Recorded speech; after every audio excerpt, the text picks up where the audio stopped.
بالله من الشيطان الرجيم. بسم الله الرحمن الرحيم. الحمد لله رب العالمين، ولا عدوان إلا على الظالمين، والصلاة والسلام الأتمان الأكملان على خير خلق الله أجمعين، نبينا محمد وعلى آله وصحبه والتابعين ومن تبعهم بإحسان إلى يوم الدين. Assalamu alaikum wa rahmatullahi wa barakatuh. A yau 24 ga watan Rajab shekara ta 1440 daidai hijiriya, wanda ya dace da 31 ga watan Maris watan uku shekara ta 2019 miladiya. Muna zama ko darasi na 35 a cikin wannan karatu namu na Muktasar Zadul Ma'ad da muke gabatar a wannan masallaci na Ihya'us Sunna a kofar Nasara a cikin birnin Kano, Najeriya. Idan yan uwa za su iya tunawa, muna fasali ne da yake magana akan shirya Annabi sallallahu alaihi wasallam a cikin tafiye-tafiyensa da ibadar da aka ruwaito yana yi a cikin tafiyar. Mun tsaya akan addu'ar da aka ruwaito yana yi in ya hau abun hawa. An ruwaito manzo Allah yana faɗa, Allahumma inna nas'aluka fi safarina hadha albirra wattaqwa wa min al'amali ma tarda. Allahumma hawwin alaina safarana hadha wa tu 'anna bu'dahu. Allahumma anta as-sahibu fi as-safari wal khalifatu fil ahli. اللهم إني أعوذ بك من وعثاء السفر وكآبة المنظر وسوء المنقلب في المال وفي الأهل والمال. وإذا رجع قال هن وزاد آيبون تائبون عابدون لربنا حامدون. وكان هو وأصحابه إذا علوا الثنايا كبروا وإذا هبطوا الأودية سبحوا. النبي yana yin addu'a idan ya hau kan abun hawa. Wannan sunna ce da aka karantar da mu cewa duk wanda ya hau abun hawa, dabba ce ko karfen bature, to ya rinka yin wannan addu'a. Allah, muna roƙonka a wannan tafiya tamu ka ba mu biyayya gare ka da taƙawa. Musulmi kenan zai yi tafiya, yana roƙon Allah tabaraka wa ta'ala ya masa arziki, ya yi wa Allah ɗa'a da biyayya da tsoron Allah a cikin tafiyarsa. Kuma idan zai yi aiki, wa min al'amali ma tarda, ya Allah ka azurta mu da aikata aikin da ka yarda da shi. A cikin duk tafiyar da za mu yi, ka samu aikata aikin da ka yarda da shi. Ya Allah ka sauƙaƙa mana wannan tafiya tamu, shine hawwin alaina safarana hada. Sannan Allah ka naɗe mana nisan tafiyar, watwi anna bu'dahu. Ko mun nisanta, Allah ka samu ganta ba ta da nisa. Ya Ubangiji, kai ne sahibinmu a tafiya, ma'ana muna tare da kai a cikin wannan tafiya. Ya Allah, kada ka sa mu yi tafiyar da ba ma tare da kai. Idan mutum ya yi tafiyar da baya tare da Allah, to ai yayi asara kwarai da gaske. Babu kulawar Allah tattare da shi, babu wato tallafin Ubangiji tare da shi, kuma wataƙila sabon Allah ne ma zai jagoranci tafiyar. Ya Ubangiji, kai ne sahibinmu a wannan tafiya, kuma kai ne halifanmu a gidanmu, ma'ana kai muka bari ka kula mana da iyalanmu. Musulmi ya yi tafiya yana cewa Allah shi ne halifansa a cikin iyalinsa. Malam, duk wanda zai tafiya ya gaya wa Allah wannan, ai insha Allah zai je ya yi tafiyarsa, ya je ya dawo lafiya. Ya Allah, muna roƙonka ka raba mu da kunci da wahala na tafiya, kuma duk wani abin da yake mummunan gani ne da zai sabbaba mana baƙin ciki da ɓacin rai a wannan tafiyar, Allah ka raba mu da shi. Inna na'udhu bika min wa'tha'is safari wa ka'abatil manzari wa su'il munqalabi fil mali wal ahli. Ya Allah, ka raba mu da wato mummunar makoma a cikin fil ahli, a cikin iyalanmu, wal mali da dukiyarmu, ko fil mali a wata riwayar wal ahli. Ya Allah, kada ka sa in nayi tafiyan nan na dawo na ga mummunan abu akan iyalina. Ya Allah, ka sa in nayi tafiyan nan na dawo kada na ga mummunan abu akan dukiyata. Wannan shine addu'ar da annabin rahama alaihi salatu wassalam ya koyar da mu idan za mu yi tafiya mu rinka yi. Kaga bai kamata musulmi zai yi tafiya bai faɗi waɗannan kalmomi ba. Idan annabi ya zo dawowa daga tafiya, a dawowa yana maimaita wannan addu'ar, sannan yana ƙarawa da ayibuna ta'ibuna abiduna li rabbina hamidun. Ya Allah ayibuna, an ce ayibuna daidai yake da raji'una. Ya Allah gare ka muke dawowa, ayibuna muna dawowa gare ka, daman ba mu tafi muka rabu da kai ba, kuma muna tuba. Ko da ma mutum a tafiyar ya yi tafiya ya yi barna, ya yi sabon Allah, to yana cewa ya tuba. Abiduna li rabbina, ya Allah muna masu yin ibada ga ubangijinmu, ibadar da muke yi ga kai muke yi. Hamidun, kuma muna gode maka ya Allah tabaraka wa ta'ala. Musulmi haka yake faɗa, haka annabi ya sunnanta mana mu faɗa. Wa kana huwa wa ashabuhu idza alaw sanaya kabbaru. Ya tabbata manzo Allah da shi da sahabbansa idan sun zo tafiya suka hau tudu, shine alaw sanaya, suka hau tudu hawa, to sunna in mutum yana tafiya ya zo hawa, to sai rinka Allahu akbar Allahu akbar Allahu akbar. Ko babur ne kake tukawa zaka hau gada, kaga hawa ne, to sai ka rinka Allahu akbar Allahu akbar. Ko mota ce inda zaka hau tudu sai ka rinka Allahu akbar Allahu akbar. Idan kuma mutum ya zo gangara, to sai rinka subhanallah subhanallah subhanallah. Jirgi zai tashi, bayan kayi addu'a kaga ai sama yake, sai ka rinka Allahu akbar Allahu akbar Allahu akbar. Idan kuka zo yana yin ƙasa-ƙasa, gangara kenan, subhanallah subhanallah subhanallah. Wannan hukuncin ko akan keke kake, ko akan jaki kake, ko akan rakumi kake, in dai kana tafiya ko a cikin gari ko a daji, in dai hawa ne at-takbir, in sauka ne at-tasbih. Idan manzo Allah ya fuskanto gari, ma'ana ashrafa alal qaryati yuridu dukhulaha, ya fuskanci alƙaryar da wato yana so ya shiga garin, to ga addu'ar da zai in zai shiga gari, addu'ar shiga gari. Allahumma rabbas samawati as-sab' wama azlalna, wa rabbal ardina as-sab' wama aqlalna, wa rabbash shayatini wama adlalna, wa rabbal riyahi wama dharayna. As'aluka khayra hadhihi al-qarya wa khayra ahliha wa khayra ma fiha, wa a'udhu bika min sharriha wa sharri ahliha wa sharri ma fiha. Wannan hadisi ne hasan, riwayar Imam Nasa'i a cikin As-Sunan Al-Kubra da kuma Al-Amal al-Yawmi wal Layla, da sauran malamai da suka rawaito da riwaya ingantacciya.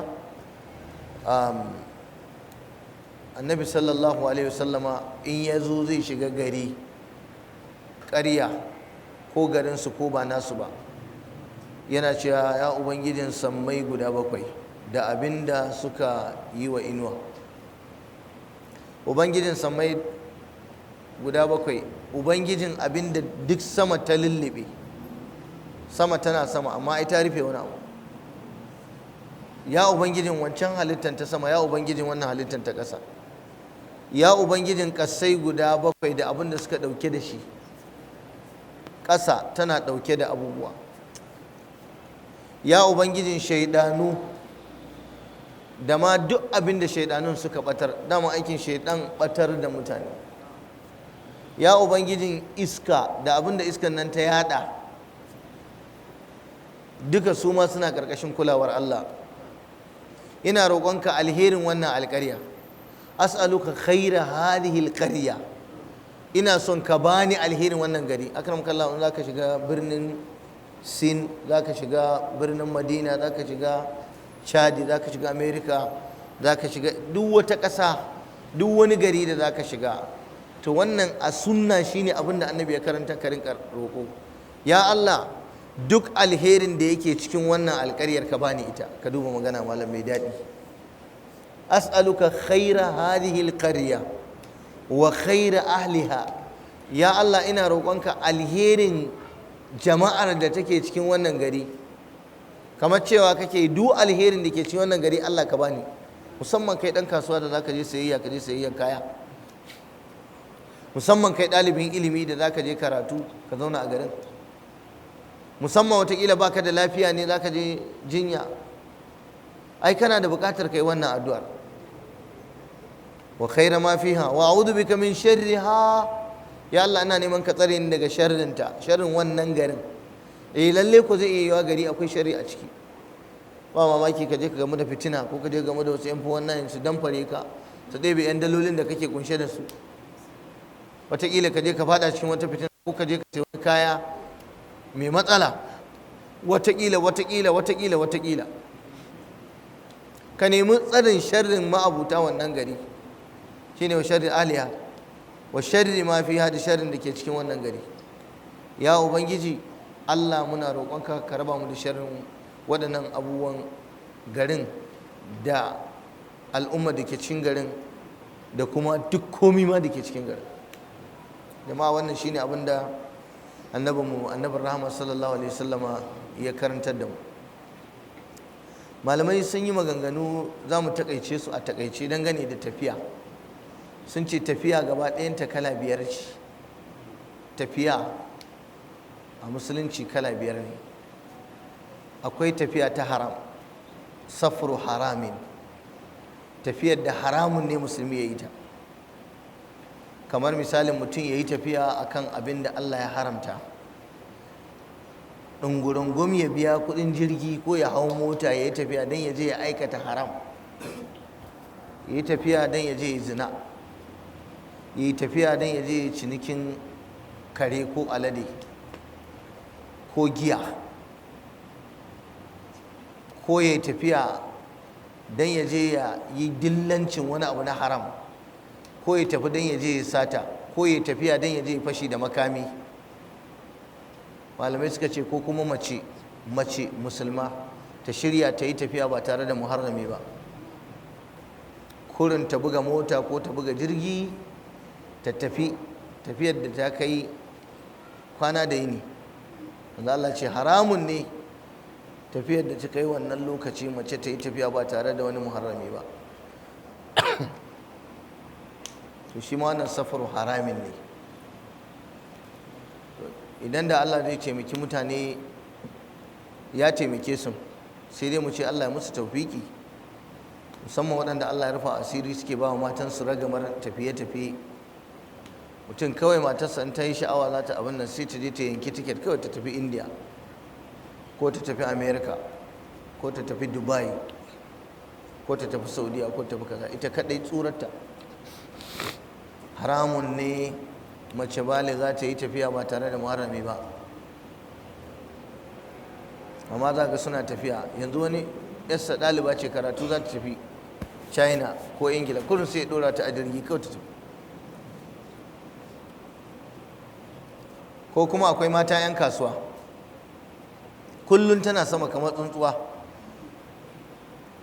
ba a tuntuban annabi lokacin da za a tafi. Me hukuncin manzon Allah sallallahu alaihi wasallam, me hukuncin shari'ar Allah yayin da mace za ta yi tafiya? Mace na ce ta je ta kama hotel ita kadai ta tafi Dubai saboda mijinta yana da kuɗi.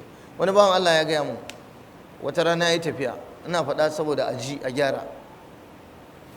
Ɗan kasuwa ne, muna tare da shi, ya ce tafiya ta kama shi. Wata mata ta yi tafiya, mijinta wani babban ɗan siyasa ne, daga nan suka haɗu a jirgi za ta je India, daga India za ta wuce Dubai, daga Dubai za ta wuce Saudiya, daga nan za ta dawo gida.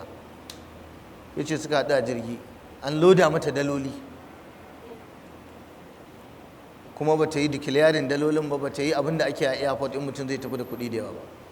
Sai da suka je airport ɗin a India sai aka kama ta, ita kadai, ba ta da miji, ba ƙani, ba kowa. Shi wannan mutum ya ce kawai mu da dalili sit ɗin jirgi ya haɗa da ita. Ya ce kyakkyawar mace malam, matar aure, matar wani, ta yi ta kuka ba ta jin yarensu. Turancin ana yi gashi su ba su iya sosai ba, ita kuma bata san hanyoyin abun ba. Ya ce wallahi malam sai ta riƙe ni malam yadda ka san mijinta, don Allah ka taimaka mu, don Allah ka taimaka mu. Ya zo ya ce da yake ni ɗan kasuwa ne, na san kurɗa-kurɗar da ake da waya da sauransu, na je na ba da cin hancin da zan bayar, aka saki kuɗi malam da yawa fa a briefcase fa, daloli. Mace ce kurin aka tara mata wannan daloli ta tafi saboda sun samu kuɗin banza. Yanzu in kasuwa ya je ya kasa kaya ya samu wannan kuɗin, zai loda mata wannan kuɗin su bi. In noma ya je ya shuka masara, ya shuka shinkafa, ya ci riba, zai haɗa mata wannan dalolin su bi. In kiwo ya yi zai mata wannan. Kuɗi ne dai ga sunan irin kuɗaɗen nan namu da muke ta cewa a sake a yi mana aiki da su ne. Allah kiyaye. Allah sa kuɗinta ne, Allah sa kuɗin shi ne. Ai ya ce malam tun da muka sauka matan nan ta riƙe mu wuta, ai ta ce hotel ma tare za mu kama. Ya ce ke kan matar waye ne? Ta ce ai ni ne matar wane wane. Ya faɗi mutumin, ba zan faɗa ba, kasu turo a tafi da ni.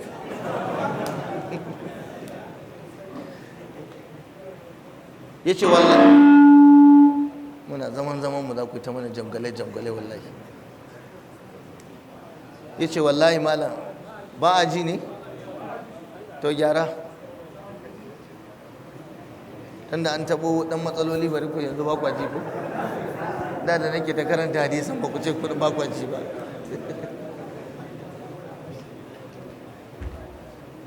Ya ce malam da ba don ina tsoron Allah ba da na yi abu da bai da kyau. A wannan lokacin duk abin da na bukata na ce ina bukata ga matan nan zan iya yi. Ya ce ta kai ga kasuwa in za ta yi sayayya sai dai mu tafi da ita, in tashi karfe kaza, ni harkata da je sayayya ta a kasuwa ni ban samu ne ba, ta makale min dan Allah in raka ta. Na ce mata me ya kawo ki? Ta ce kawai ta zo yawo ne ta dan daga yan abubuwa ta sassiya. Suka shiga kasuwa ta tsince ta sayi wannan. Ya ce daloli ne, rafa ake ta cirewa kai, ta haɗa kaya matan nan abubuwa ta kadai. Ya ce har abinci in muka zo za a ce a hotel kawai matan nan sai ta zo, ba tarbiyar addini, yar duniya ce, ta mai da ni kamar mijinta kura. Ya ce malam haka aka yi abin nan dai, iya dai abin da ya gaya mun kenan, sauran bayanan kuma Allahu alamu me ya faru sauransu.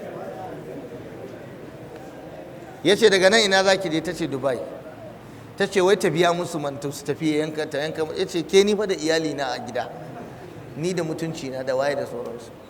Ya ce wallahi da na biye mata, da za ta yanka min kuɗin jirgin nan mu tafi da ita har Dubai din, mu gama yawon kuma mu tafi Saudiya. Shi ko gogon naka yana can yana majalisa ana turanci.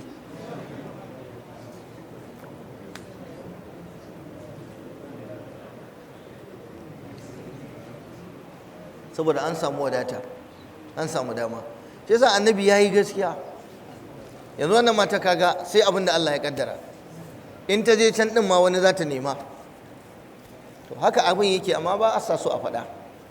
So ku ji tsoron Allah, ku daina barin mata suna fita su kaɗai ba tare da ana haɗa su da muharraminsu ba. Kuma wallahi ba gata bane ba. Ko nan da Kaduna mata ka za ta je, ko nan da Lagos, ko ne, hau mota ku tafi tare da ita. Ko ka nemo ƙaninta ko yayanta ka haɗa su, ko wani ɗan uwanta ka haɗa su tafi, ka biya masu kuɗin mota, ya fi. Ta tafi ta kaɗai akwai hadari a ciki, komai kuma yana iya faruwa. To wannan misali ne na safaru haramin. Akwai safar wajib, tafiya ta dole, ta biyu kenan, kamar tafiya zuwa aikin hajji na wajibi wanda bai taɓa zuwa ba, da tafiya zuwa aikin umra na wajibi ga wanda bai taɓa zuwa ba, ko tafiya zuwa jihadi, wannan tafiya ce ta wajibi.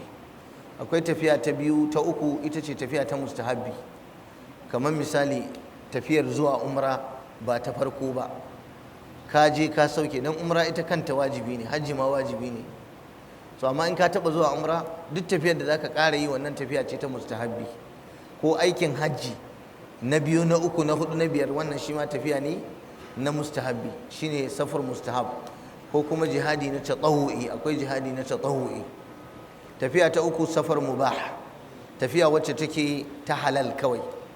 Kamar yaya? Tafiyar halal, tafiya don kasuwanci, ya tafi Ingila don kasuwanci, ya tafi Indiya don kasuwanci, ya tafi kaza don kasuwanci, ko kuma don wani abu dai na wato halal da Allah bai haramta ba. Wannan tafiya ta hudu kenan. Akwai tafiya ta makaruhi, kamar misalin mun karanta da ku a karatun baya, mutum ya yi tafiya shi kadai, kurin mutum ya tuka mota, ya kunna mota, ya kama hanya ya tafi. Wannan bai halatta ba. Wasu malaman suka ce makaruhi ne, wasu suka ce ma haramun ne ma shi ma, saboda manzo Allah ya ce kada mutum ya tafi shi kadai ba tare da abokin tafiya ba, mun karanta da ku ana.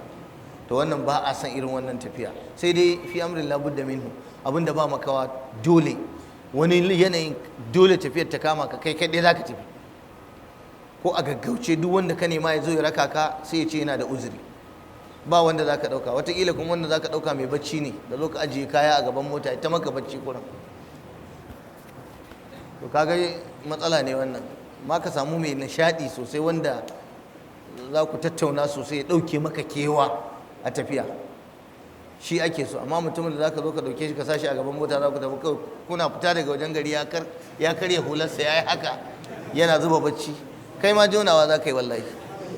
Galiban direba yana tasirantuwa da baccin wanda yake na kusa da shi, kuma bacci barawo ne, da idan ka gwara bacci zai iya daukan ka, kawai sai dai ka ji ka wani wuri. To duk wanda ake daukan sa rakiyar tafiya ya zama yana da ido biyu, yana da dan kazar kan mutum ya zo ya dauki kaya kawai, ba da bambanci da buhun dawa da kasa abu ɗinka a mota tunda ba abin da zai baka. So wannan kenan. Sannan ko manzo Allah ya ce lauya alamun nasu mafi alwahdati, da mutane sun san illar da ke cikin kadaici, mutum yayi tafiya tana cikin kadaici, yace wallahi da matafiyi bai hau abun hawan sai kama hanya ya tafiya musamman da daddare ba. Annabi baya son a yi tafiya na kadaici. Lallai ne ka goya wani ku tafi, inda tafiya ce mai nisa, ko iyalin ka dauka ku tafi, ko ɗanka ko yaranka ka dauka ku tafi da shi ya raka ka, ko matarka ta raka ka, ya fi daɗi, saboda bayanan da muka muku satin da wuce. To waɗannan su ne tafiyoyi da malaman musulunci suka irga guda 5. Kowane musulmi ya yi ƙoƙari ya taƙaitu akan tafiyar da Allah ya halatta masa, kada ya fada ainihin wato tafiya ta haram. To me dalilin kawo waɗannan maganganu? A gurguje shine malamai sun yi saɓani shin wani tafiya ne ake mata ƙasaru, saboda yanzu za mu fara magana akan ƙasaru. A cikin waɗannan tafiyoyi dukkansu za a iya musu ƙasaru. Me ƙasaru? Rage sallah. Rahusar da take cikin tafiya akwai yin ƙasaru. Rahusa ta biyu akwai aljam'u, haɗa sallah azhar da la'asar in kai matafi ne kana da wannan, ko haɗa magariba da isha'i in kana cikin tafiya. Rahusa ta uku in mutum yana kan tafiya alfitru, shan ruwa da azumi, ko ana azumi ya halatta inda kai matafi ne ka sha ruwa. Sannan rahusa ta hudu shafa akan huffi da rawani kwana uku ba sai ka cire huffinka ba, kwana uku da yini uku. Wannan duk rahusa ne inda mutum matafi ne. Rahusa ta 5 ko ta 4 shine yin sallah akan dabba, amma sallan nafila. Idan mutum matafi ne ya halatta yi sallah akan motarsa yana tukawa, ko akan jirgi, ko akan raƙuminsa, ko akan jakinsa, amma sallan nafila ta tawwa. Malamai sun yi saɓani, wasu suka ce na farko shine an halatta wa matafi an masa rahusa ya yi ƙasaru, ya yi jam'u, ya yi fitru, ya shafi kufi, ya yi sallah akan dabbarsa idan tafiyar ta wajibi ne, ɗaya kenan, ko tafiyar mandubiya ce, ko tafiya ta halal, amma banda tafiyar haram da tafiyar makaruhi.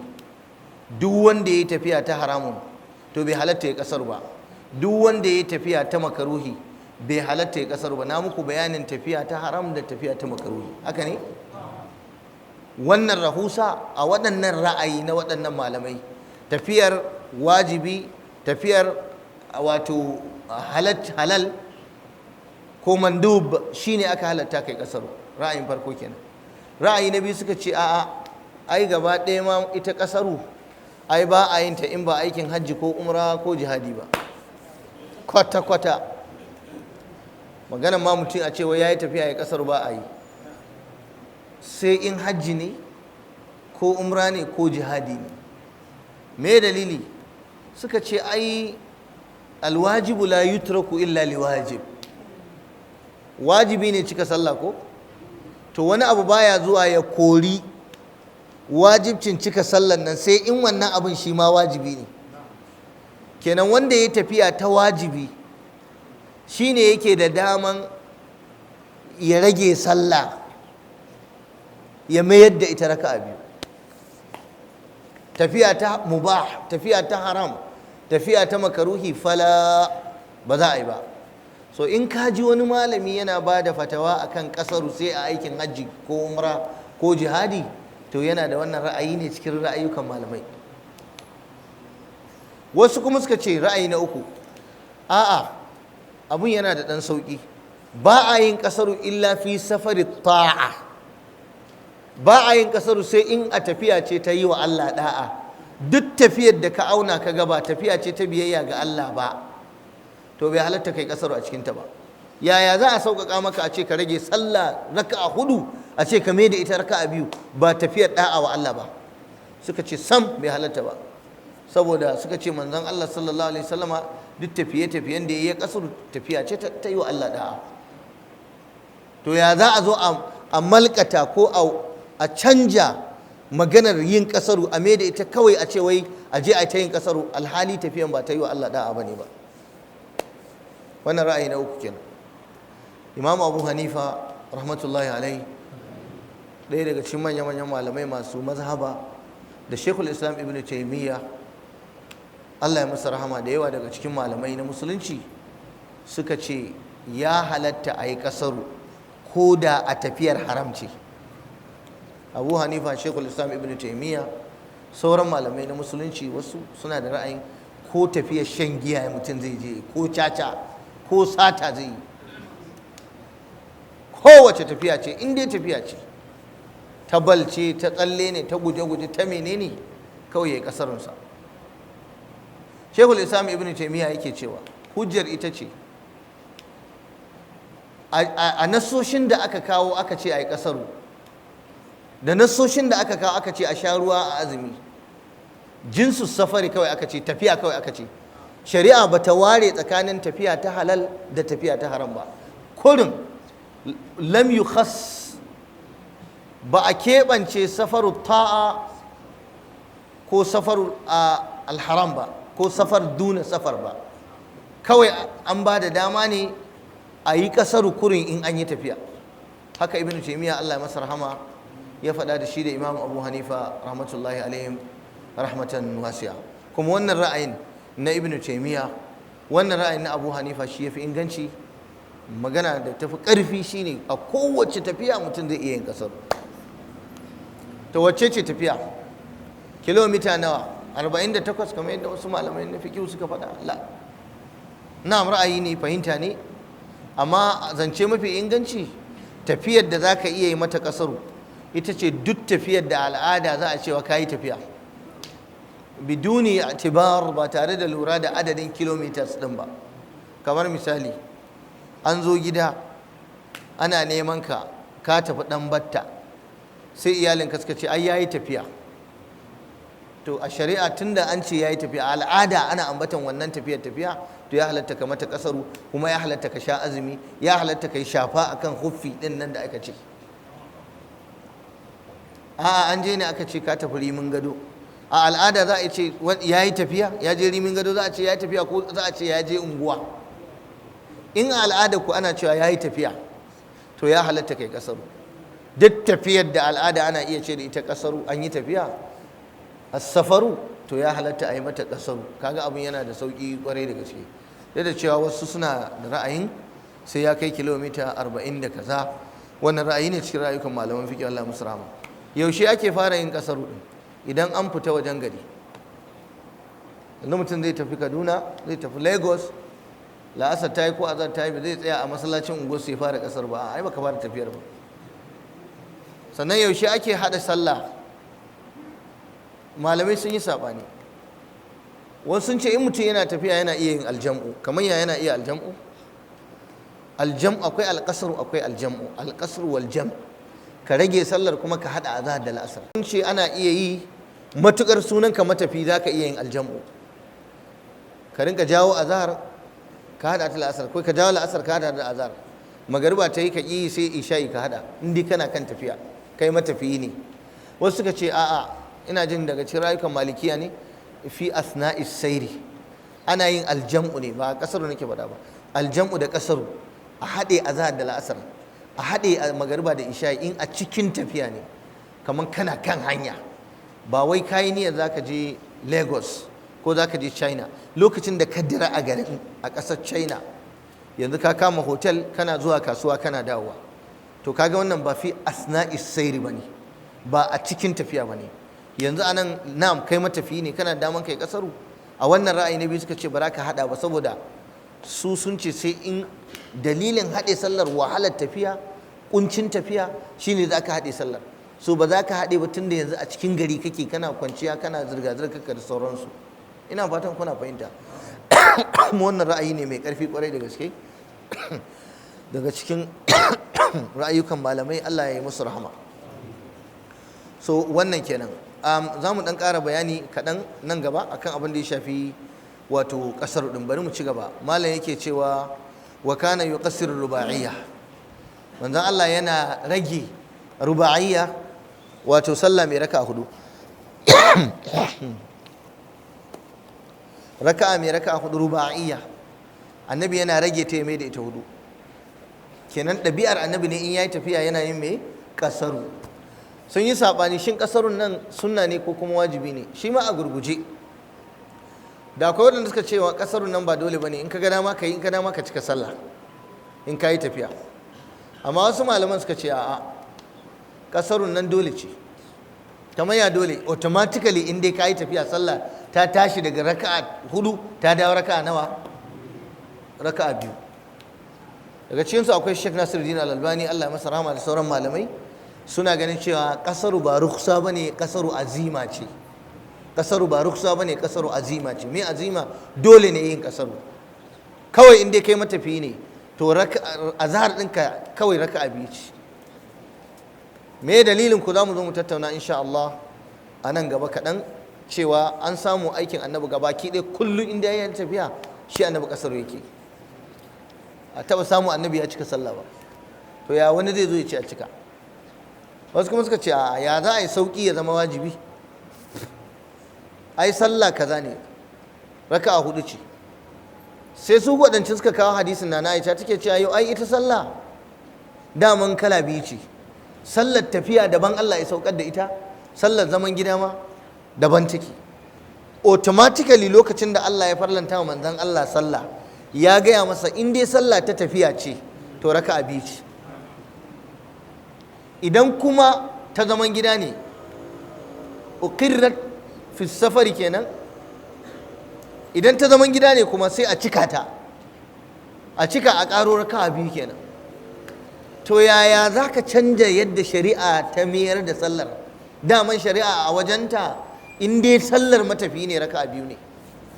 So wannan ra'ayin shi ma yana da ƙarfi ƙwarai da gaske, kula da lalle idan an yi tafiya a rinka yin ƙasar ɗin nan.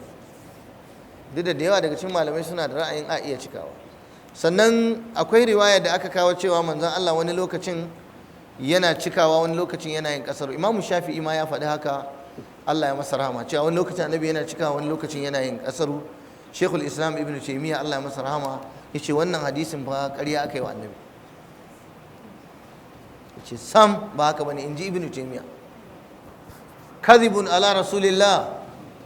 Ba magana cewa wai annabi ya yi tafiya ya cika sallah, babu wannan magana. So automatically in mutum yana tafiya sai me, sai ya kasarta sallah. Kwana nawa za a yi ana kasaru, shi ma akwai saɓani. Duk waɗannan matsalolin da ke gaya muku akan kasar na akwai saɓani. Wasu suka ce da mutum ya yi kwana uku, in ya yi kwana uku ya cika hudu, zai kwana hudu zai cika sallah. Kenan rahusar ƙasa da kwana hudu ne. In kai kwana uku kana yin kasar, da ka shiga na hudu ka cika sallah. Wasu suka ce a in dai sunanka matafiyi, ko wata guda za ka yi ko wata biyu ne, in dai kana kan tafiya ne sunanka matafiyi, China ka je, Ghana ka je, America ka je, Ingila ka je, ina ne ka je, in dai matafiyi ne kai to za ka yi ta yin kasaru ne har sai ka gama harkokin ka dawo gida.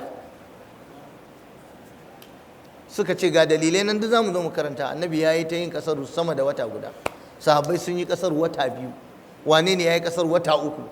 To ina magana kwana 3 kwana 4? ban sani ko kuna fahimta na. Amma da yawa wasu cikin malaman fiqh sun takaitu, kamar malikiya suna da wannan ra'ayi na takaituwa da yin kasaru a iya waɗansu kwanaki ƙididdigaggu. So shi ma wannan akwai saɓani, kuma rajihin magana cikin maganganun malamai, in dai mutum yana kan tafiya ne, in dai matafiyi ne to zai yi ta yin kasaru. Akwai wanda suka zo za su wuce, suna kan hanya, ruwa ya tsare musu hanya, sai da suka yi sama da wata guda, kogi ne ya kawo, suna jiran kogin nan ya ɗan lafa su tsallaka, kullum kasaru suka yi ta yi. To ina magana kwana 3? Ga annabi ya zo aikin hajji, kwana nawa ya yi? Amma kasaru ya yi ta yi. Duka za mu zo insha Allah, yanzu nan za mu karanta bi idhnillah. Wa qala Umayyah bin Khalid, inna najidu salatal hadari wa salatal khawfi fil Qur'an. Wannan ba Allah ya ce mu mun gani a cikin Qur'ani akwai sallar zaman gida, akwai sallar tsoro a cikin Al-Qur'ani. Kula, Qur'ani ya yi bayani akan sallar zaman gida, Qur'ani ya yi bayani akan sallar tsoro. Ina fata ana fahimta. Yawwa. Amma wala najidu salatul safari, ba mu samu sallar kasaru a cikin Qur'ani ba.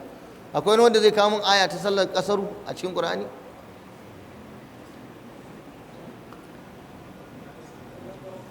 Na'am. Bismillah. Ya ayyuhallazina amanu idza darabtum fil ardi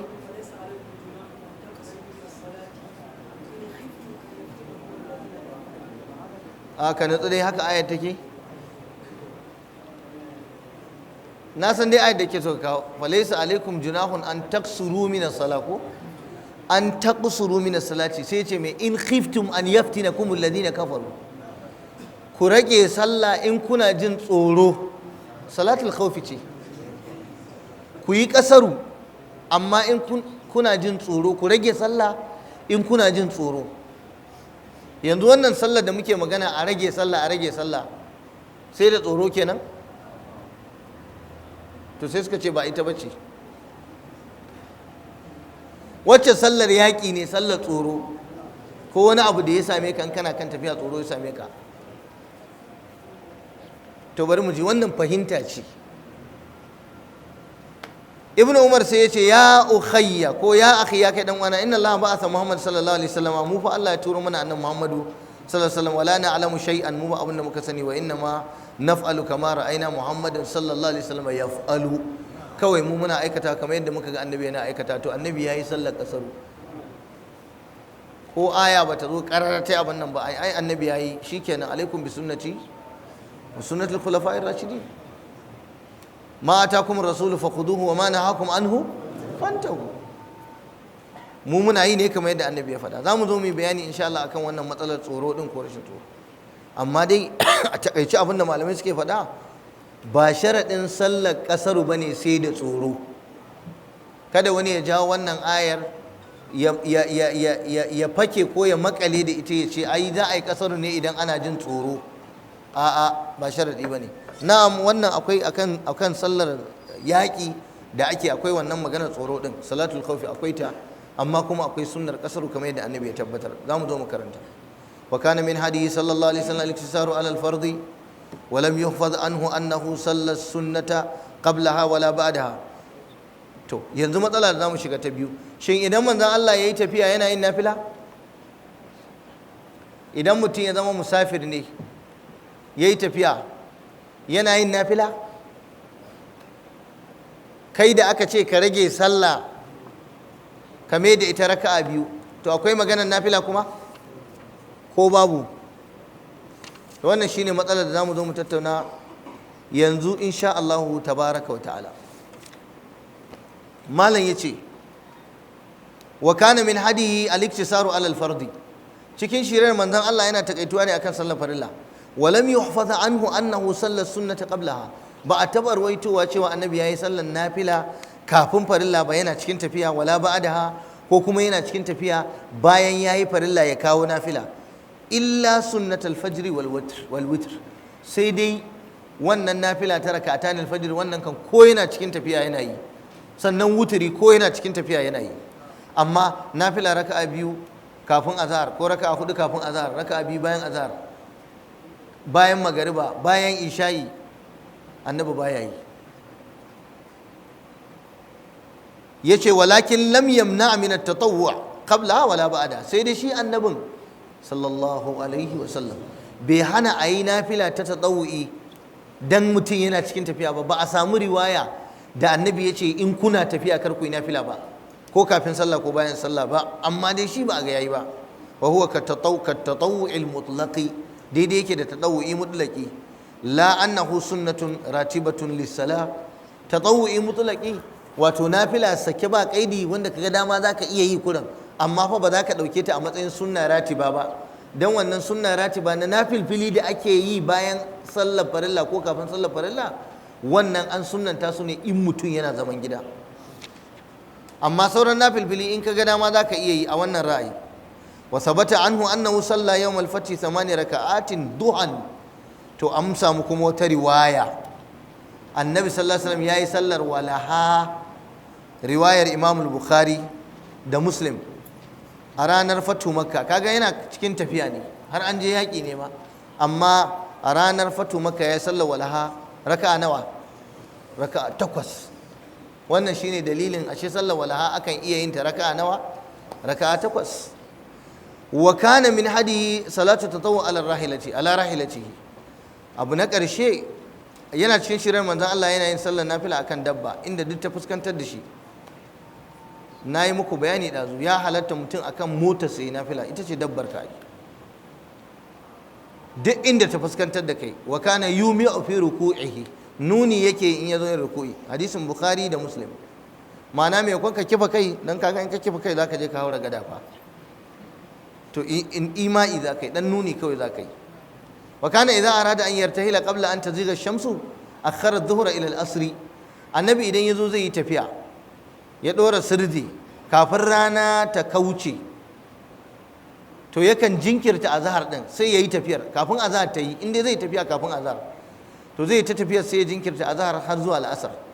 Fa in zalat qabla an yartahila, yace idan har kafin ya ɗora sirdi ya hauye tafiya ranar ta yi zawali, lokacin azhar ya yi, sallar zuhura sun marakiba, sai ya sallar azhar kafin ya hau abin hawansa. Ya fi gabatar da yin sallarsa a gida, sannan sai ya tafiya. Za ka tafi Kaduna, za ka tafi Lagos, azhar ta kusa, tsaya kai sallar azhar ka sannan ka hau abin hawanka. Amma idan tafiyar ta kama kafin azhar za ka tafi, to idan ya hau hanya sai ya yi ta tafiya, sai ya jinkirta azhar ɗin, ba zai yi ta ba sai la'asar ta zo sai yi ta, saboda ya riga ya hau kan tafiya.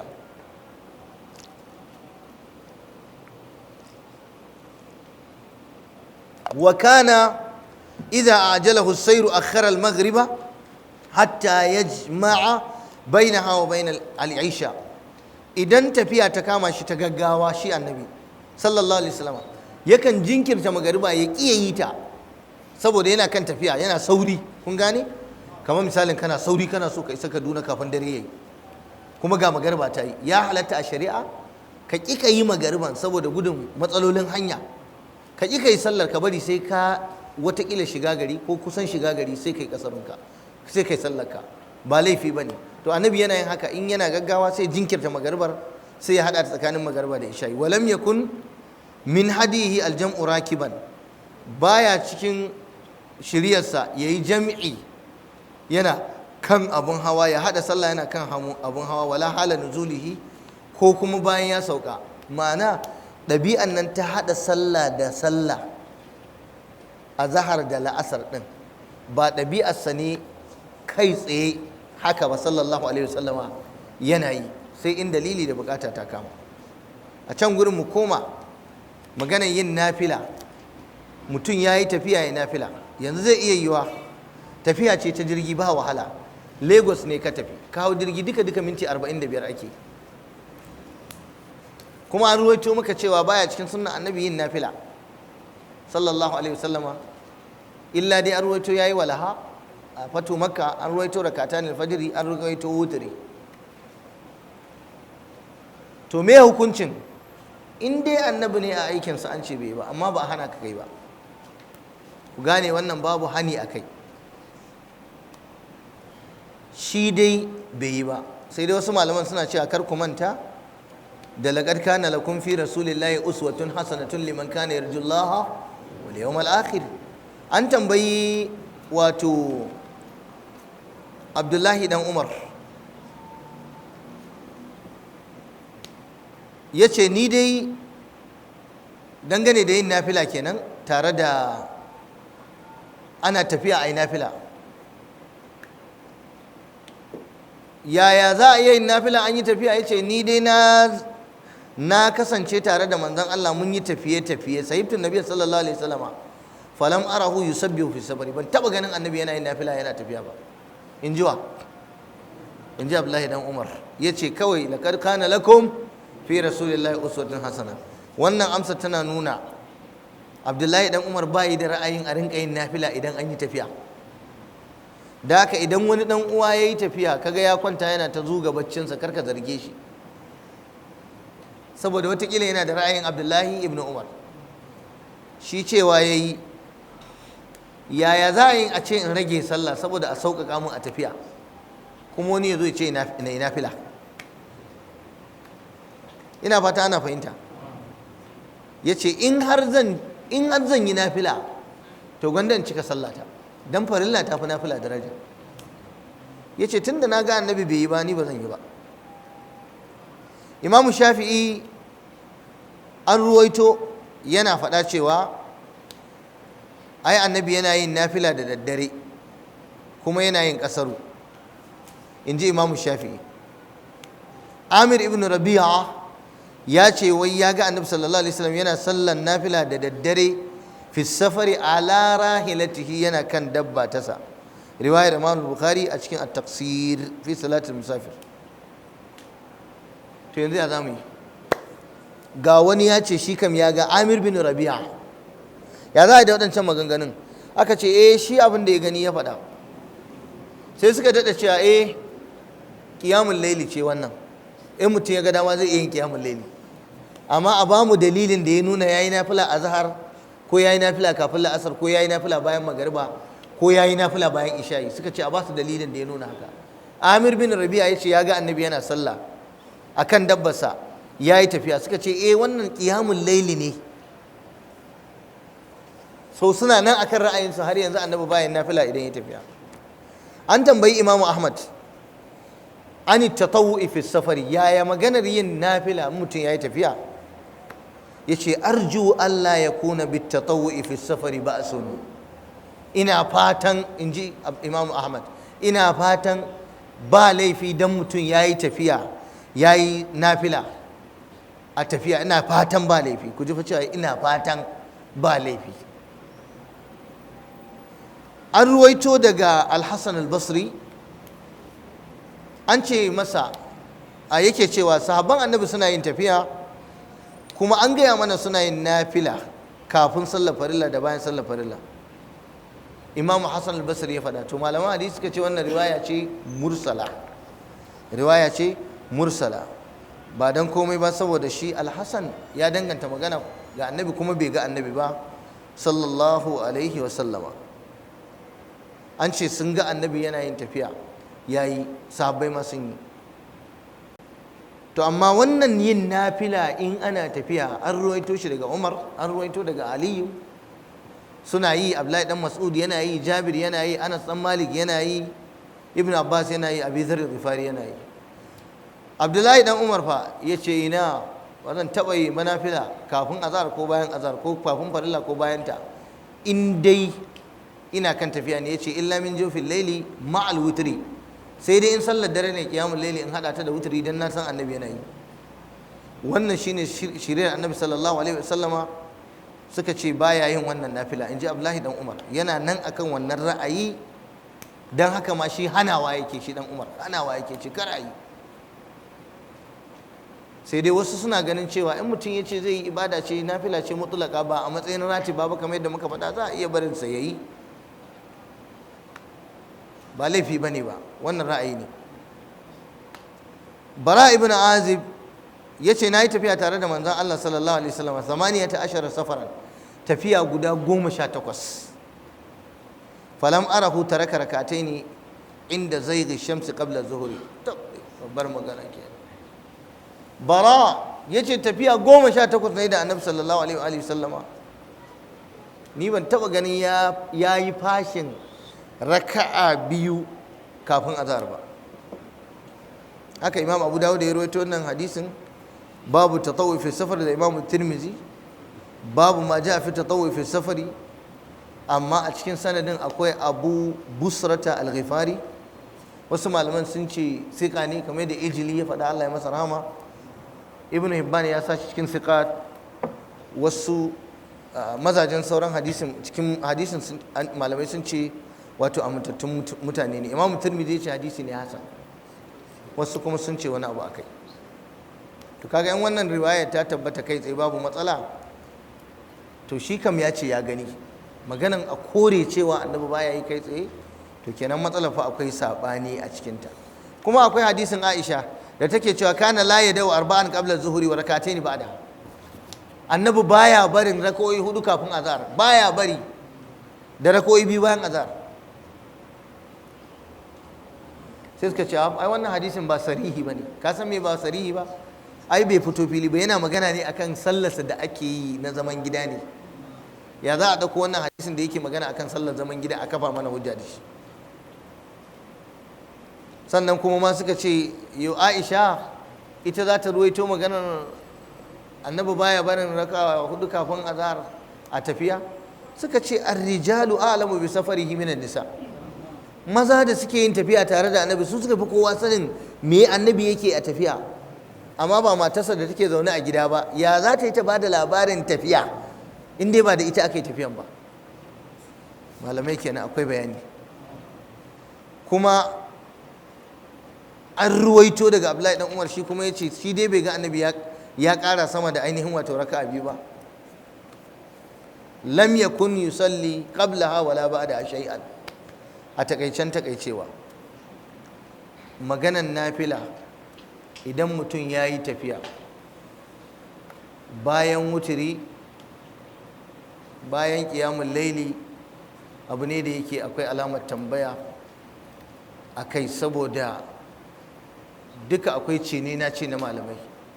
Rajihin magana, abin da ya fi inganci, in aikin annabi ne a aikace da umarninsa, bai yi sallan nafila a lokacin yana tafiya ba, a bisa mafi yawan maganganun malamai. Amma halacci za a iya cewa halal ne, kamar nafila ce mutlaka, tunda ku bai hana ba, bai kamata wani ya ce haramun bane ba. Shi ma Abdullahi dan Umar ijtihadi yayi, yace to yaya za a ce an rage farilla a me da ita biyu kuma a zo kuma a shagaltu da nafila? Kaga wannan fahimtarsa ce ijtihadi. Wani zai iya cewa yau ai daman asali sallar tafiya raka'a biyu ce, so ni kuma na ga ina da ƙarfi na je Saudiya, na sauka awa 3 nayi, awa 4 nayi a jirgi da nafila da dama na ga zan iya yin nafila, zan iya yi. To wannan dai shine wallahu ta'ala alam. Sauran bayanan in mun zo wani sati za mu kammala. Abinda muka faɗa ne dai Allah muke roƙo shi ba mu lada, wanda muka yi na kuskure ko tuntuɓin harshe muna neman afuwar Allah tabaraka wa ta'ala. Wassalamu alaikum wa rahmatullahi wa barakatuh.